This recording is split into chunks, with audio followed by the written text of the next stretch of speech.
ಬೆಂಗಳೂರಿನ ಶೇಷಾದ್ರಿಪುರಂನಲ್ಲಿ ಒಂದು ವಿಚಿತ್ರವಾದಂತಹ ಘಟನೆ ನಡೆದಿದೆ. ನಾಯಿ ಬೊಗಳಿದ್ದಕ್ಕೆ ಏರಿಯಾ ಮಂದಿ ಇಲ್ಲಿ ಗಲಾಟೆಯನ್ನ ಮಾಡಿದ್ದಾರೆ. ಠಾಣೆ ಮೆಟ್ಟಿಲೇರಿದ ನಾಯಿ ಮಾಲೀಕ ಶಶಿಕಿರಣ್, ಯಾಕಂದ್ರೆ ಮಾಲೀಕನ ಮೇಲೆ ರಂಗಪ್ಪ ಎಂಬುವವರು ದೌರ್ಜನ್ಯವನ್ನ ಮಾಡಿದ್ದಾರಂತೆ. ಹೀಗಾಗಿ ಶೇಷಾದ್ರಿಪುರಂ ಠಾಣೆಯಲ್ಲಿ ಪ್ರಕರಣ ಕೂಡ ದಾಖಲಾಗಿದೆ. ವಿಡಿಯೋವನ್ನ ಆಧರಿಸಿ ತನಿಖೆಯನ್ನ ನಡೆಸ್ತಾ ಇದ್ದಾರೆ ಪೊಲೀಸರು. ನಾಯಿ ಮೇಲೆ ಸಿಟ್ಟೋ ಅಥವಾ ಮಾಲೀಕನ ಮೇಲಿನ ಕೋಪವೋ ಗೊತ್ತಿಲ್ಲ.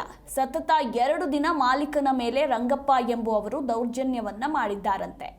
ರಾತ್ರಿ ಹಲ್ಲೆಗೆ ಯತ್ನಿಸಿದ್ದು ಮತ್ತೆ ಬೆಳಗ್ಗೆ ಅವಾಚ್ಯ ಶಬ್ದಗಳಿಂದ ನಿಂದಿಸಿರುವ ಗಂಭೀರ ಆರೋಪ ಕೇಳಿ ಬಂದಿರುವಂಥದ್ದು.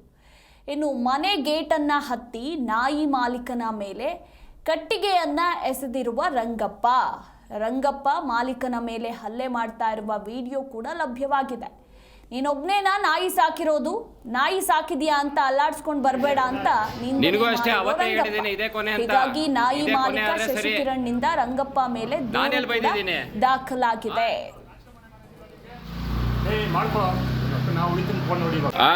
ಮಕ್ಳಿಗೆ ಯಾವನ್ ಹೊಡೆದವನಲ್ಲಿ ಅವನು ಇಲ್ದೇ ಇರೋದೆಲ್ಲ ಹೇಳ್ತಾನಲ್ಲೇ ಹೊಡಿತಾನೆ ಅಂತ.